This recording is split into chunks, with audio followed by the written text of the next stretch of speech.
Welcome to the new series covering chapters of Geography NCERT Class 10. Chapter 1, Resources and Development. So here is the brief content as to what we will be reading in this chapter. With no further ado, let's begin. So what is the meaning of the term resource? So here it says everything available in our environment which can be used to satisfy our needs, provided it is technologically accessible, economically feasible, and culturally acceptable.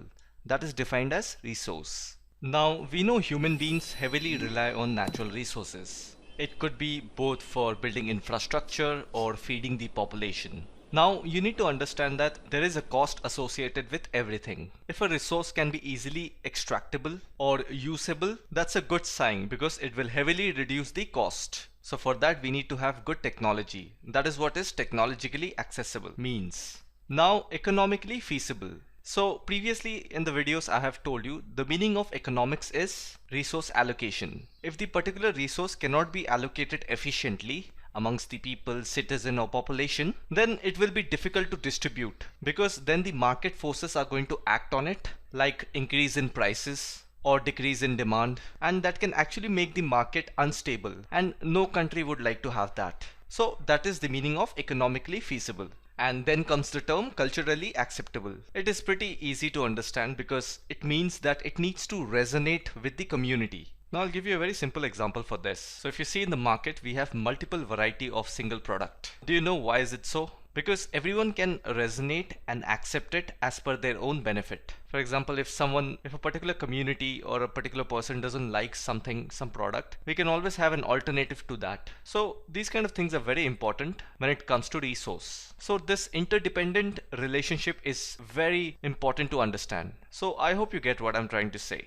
Now let's read about the classification of resources. Now the resources can be classified in following ways. First is on the basis of origin. Then we have on the basis of exhaustibility, and third on the basis of ownership, and last on the basis of status of development. Don't worry, we are going to go in detail about each one of them. So let's quickly go through this small diagram over here where it talks about the classification of resources. Resources are of two types, that is natural and human, man-made. And under natural we have two types again, that is renewable and non-renewable. So renewable is something that can be replenished and non-renewable is the opposite of it. Under human resource we have again two things, that is structure and institution and quantity and quality. And under renewable we have one that is biologically renewed, another one is which is nature continuous like wind, water and solar, etc. And under the biological we have two forms, that is wildlife and plants. Similarly, under non-renewable source we have two things, that is recyclable and non-recyclable. So this was the classification of resources. So the first classification is on the basis of origin,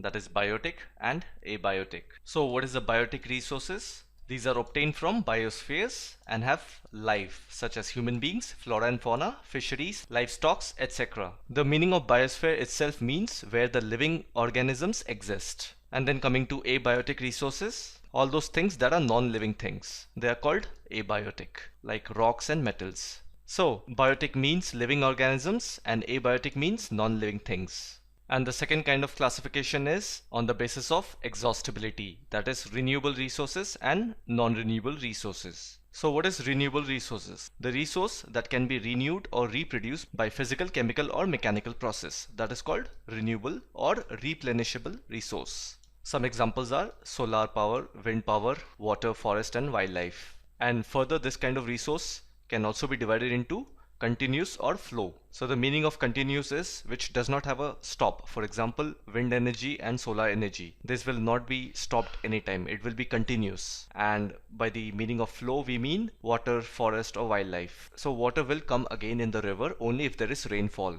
So if there is less rainfall, there will be no water. So it is dependent on certain other factors. Similarly, forest and wildlife. So we cut trees for wood, and if we cut excess of trees, this would lead to deforestation. And we also know how much time it takes to grow one full tree. And that is also dependent on certain factors like climate, rainfall and other factors. So these all comes under flow. The next one is non-renewable resources. So it is simply the opposite of renewable resources, which is that cannot be replenished. For example, minerals and fossil fuels. Because these kind of resources take millions of years for the existing organisms to decay and form fossils. and on top of it, it cannot be recycled. So they get exhausted pretty soon.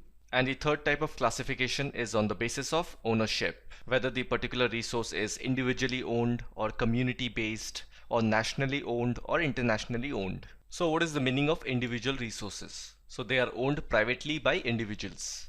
For example, farmers have land which are given to them by the government, and at the end of the month or a particular year, they have to make payment. Now coming to the urban side, so we all have plots and houses and other properties. So every individual has bought that land. So they can do whatever they want to. They can build a house on it, or they can have a plantation, or they can have a pasture land, pond, water, well, whatever they can do. So any resource where an individual has the right to do whatever he or she wants to. That is called individual resources. The next is community owned resources. So by the name community, it means that it is accessible to all the members of the community. Some examples like grazing ground, burial ground, village pond, public park, picnic spots, etc. Here you will not have individual rules because it is meant for public. So everyone is given similar rights. And the third one is national resources. Now basically every resource belongs to nation. Some are equally distributed and some are not. For example, land is not equally distributed to everyone. So it is based on payment. If you pay more money, you will get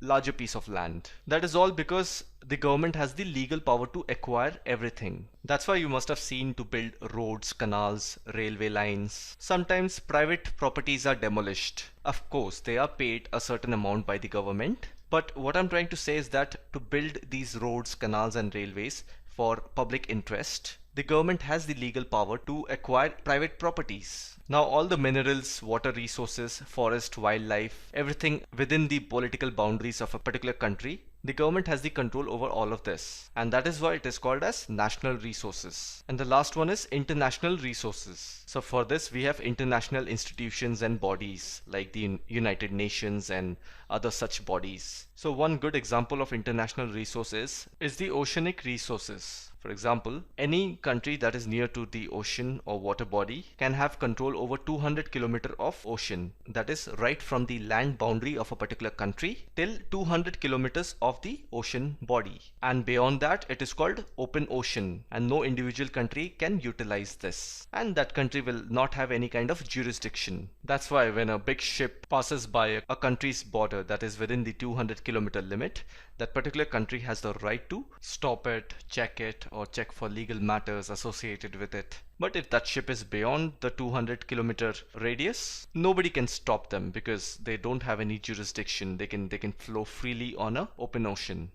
And the last classification is on the basis of status of development, that is potential, developed stock and reserves. Now, what is the meaning of potential resources? It is a resource which is available in a particular region, but that has not been utilized. And one good example is the western part of India, that is Rajasthan and Gujarat. They have enormous potential for the development of wind and solar energy, but we have not tapped on it. So the meaning of potential is it has more ability, but somehow it has not been used to its limit. The next one is developed resources. By the name of it, it means developed. It also means matured. Now resources that have been surveyed and their quality and quantity have been determined. For example, we know how much of coal is there in India. Similarly, we also know how much of iron ore is there in the region of Chota Nagpur Plateau. So this has been done by scientific surveys and satellites, and we have an estimation about their quality as well as the quantity. So this is all because of the technology. So with this information we can determine how much to use it, how much not to use it, and how much to preserve it. Again, it is also helpful to determine how much to export and how much not to export. So this all comes under developed resources. And the next one we have is stock. So the simple meaning of stock is you have a stock of something but you don't use that. So similarly, materials in the environment have the potential to satisfy human needs, but human beings do not have the appropriate technology to access these. One fine example for this is coal bed methane extraction. So in India, to extract coal, we have open cast mining, which means you simply blow a piece of rock or a land area with the help of dynamite and extract coal out of it. So this kind of extraction is cost effective as well as easier when compared to underground mining. Underground mining can be dangerous as well as expensive. Now the whole idea behind coal bed methane extraction is that deep down there are chunks of coal present, and to extract that, the best form is to extract it in the form of natural gas. So what they do is they simply find out the distance between the coal bed and the surface of the land. I mean how deep it is. And then they simply drill down there, and then they pour hot steamy water into the coal bed. So when hot water comes in contact with the coal bed, methane is released from the coal and flows up as a gas, and then methane is compressed and piped to market. So this all needs state-of-the-art technology, and here the coal that is deep down inside the earth's surface is there like a stock, and to access that we need this state-of-the-art technology. So with this example, I hope you get the meaning of stock.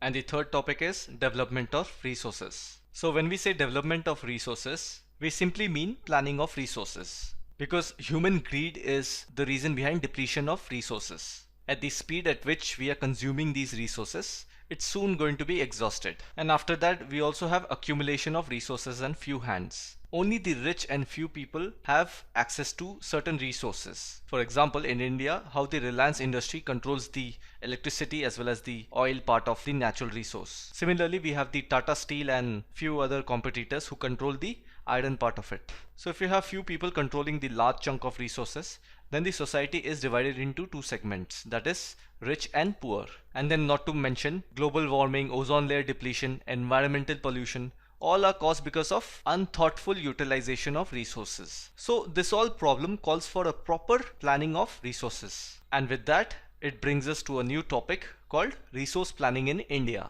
So resource planning is a complex process. For that, we need to identify where the resources are located in the country. Then we need to do some surveys and mapping for the qualitative and quantitative estimation. So the Geological Survey of India does this work. So with the help of satellite and other forms of technology, it prepares an estimation as to how much of certain mineral or resource is available. For example, what is the quantity of coal left in our country, or what grade of coal do we have? Because you see, these all are important because these all determines the cost of that resources in the international market. And then we need to have proper technology skill and institutional setup for implementing resource development plans. Conservation of resources. So overutilization of resources will lead to socio-economic and environmental problems. So to overcome these problems, just like resource planning is important, we also need to do resource conservation.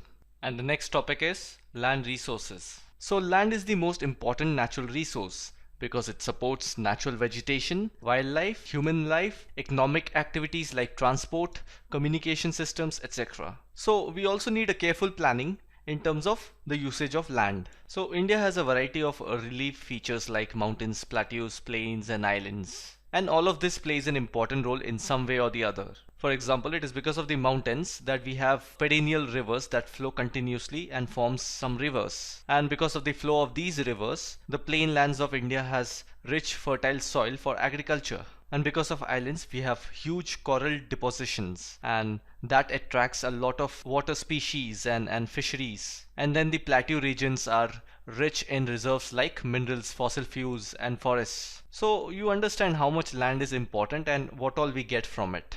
Now let's read about the utilization of land. So land is used for following purposes. First one, forest. So in India, according to the law, 33% of the land should be given to forest area because that will maintain the ecological balance. Then we have land not available for cultivation. So either they are barren or wasteland, or the lands that are there in urban areas for building and roads and factories. And then we have other uncultivated lands such as lands that are permanent for pastures and grazing land. Then we have land that has been allotted to certain tree crops. And then we have the wasteland, which is also called the dump land, wherein all the city garbage is dumped. And then we have fallow lands. So fallow lands are those lands which are meant for agricultural purpose, but due to some reason, agriculture has not been performed for several years and the land is completely empty. And then we have the net sown areas. It is the total area where the crops are sowed, which means that land is functional for agricultural purpose. Now let's read about the land use pattern in India. So the use of land is determined by both physical as well as the human factor.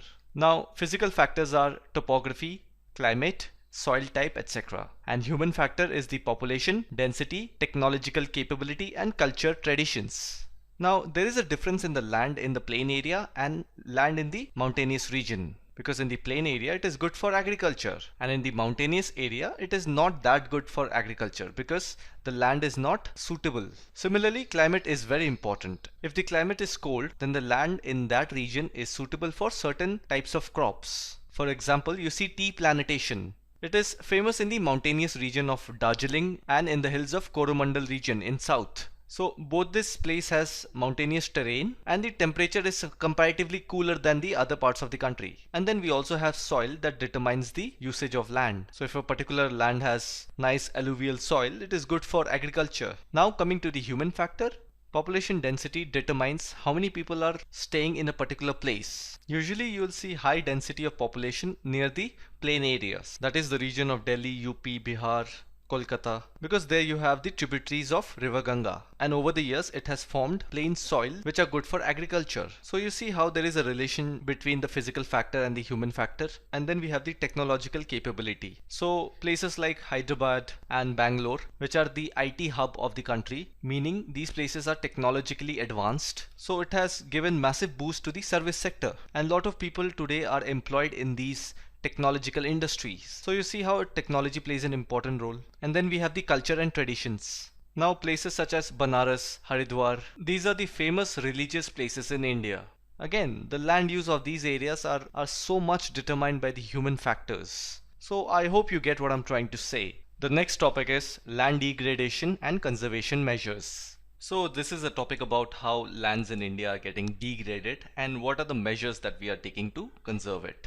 You see how human activities has brought degradation of land. So some of the degradation is direct and some are indirect. So for example, cutting the trees in a forest is a direct cause of degradation of land because it can cause landslides and other natural calamities. Similarly, dumping industrial waste on a flat land or a river causes damage to the soil and hence affecting the quality of agriculture produced on that land. So here are some activities which causes such degradation. They are overgrazing, then we have deforestation, then mining, quarrying. So all these things significantly contribute towards land degradation. So here are some of the places where you can see land degradation in excess. They are Jharkhand, Chhattisgarh, Madhya Pradesh and Odisha. These are largely affected due to mining. And then we have states like Gujarat, Rajasthan, Madhya Pradesh and Maharashtra, where overgrazing is done excessively. And then other states like Punjab, Haryana, Western Uttar Pradesh. So here over irrigation is responsible for land degradation. And then some of the industries like cement industry, ceramic industry. So all these releases industrial effluents and waste that becomes the major source behind degradation of land as well as water pollution.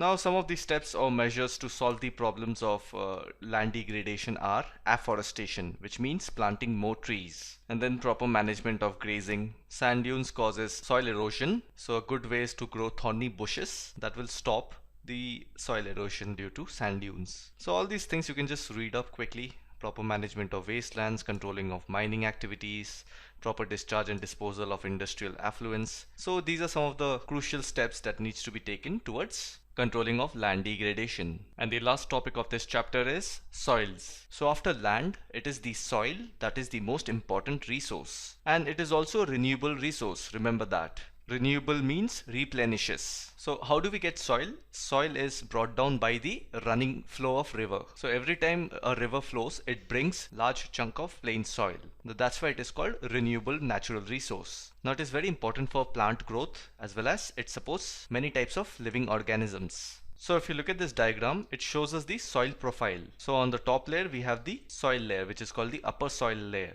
and below that we have the subsoil, which is the weathered rocks, sand and silt and clay. So that's why in many places if you dig through the top layer, so just in a matter of few feet you will witness wet soil, or in other words it's called silt or clay. And below that we have the substratum, which is called weathered parent rock material, and then below that we have the unweathered parent bedrock. So when we say unweathered, they are large chunk of rocks or boulders. So the meaning of weathering is over the time a piece of rock gets weathered into small pieces of debris which form soil. So unweathered means which is a still large solid chunk of bedrock. The next topic is the classification of soils. Now this topic is well covered in a separate video, Soils, that is of chapter 6, Geography NCERT class 11. The link to the video is in the description as well as on the screen, or you can also look at the top right corner of this video screen. You will see the notification tab of that video. You can click on that as well.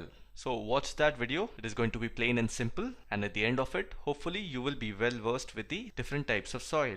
And the last topic of this chapter is soil erosion and soil conservation. Soil erosion is defined as subsequent washing down of topsoil. These are caused again by two ways, and they are: one is human activities like deforestation, overgrazing, construction and mining, and the other is through natural forces like wind, glacier, water. And where there is soil erosion, simultaneously there is also soil formation. So if soil goes from one place, it will go and accumulate in some other place as well. And during rainy season, you can see how the running water cuts through the clay soils and they form deep channels known as gullies. So if you look at this picture, gullies are something like this. Now there's something called sheet erosion. It means a complete sheet of topsoil is washed away. And how does that happen? If there is a water flow on a large area, so in irrigation sometimes soil erosion is also caused due to wrong way of plowing. So you have to plow in a straight manner. So if you do it in an uneven manner, so they will form deep channels and gullies will be formed, and that will actually take away the water, and with water soil will be eroded. Now there are ways to avoid soil erosion. So one such way is terrace cultivation. So it is mainly practiced in areas of western and central Himalayas. So what they do is, in between the crops, they'll grow a strip of grass. And what that grass does is, it holds the soil together and doesn't let the soil flow from each column to another. And this method is called strip cropping. So these are some of the methods to stop soil erosion. Now everything in this world has pros and cons. Now if we have to benefit something out of it, we also have to be aware of their consequences, as well as their solutions. And with this, we have come to an end of this chapter. I hope you have found this informative